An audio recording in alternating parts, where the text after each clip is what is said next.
10, 20, 40, 60, 80, 82। 1, 2, 3, 4, 5, 6, 7। আল্লাহ, আজকে তাহলে মাংস কিনতে পারবো আর বাবা পেট ভরে ভাত খেতে পারবে। মাংসর কেজি হয়েছে 800 টাকা, হাফ কেজি মাংসের দাম হয়েছে 400 টাকা। এখানে তো 189 টাকা আছে।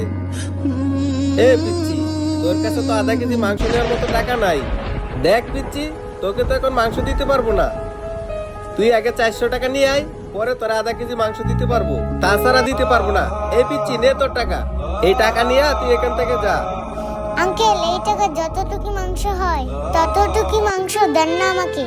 এই পিচ্ছি দেখ, আমাদের এখানে হাফ কেজি নিচে মাংস বিক্রি হয় না। তোকে আমি এই কয় টাকার মাংস কিভাবে দেই? আঙ্কেল, এই টাকায় যতটুকু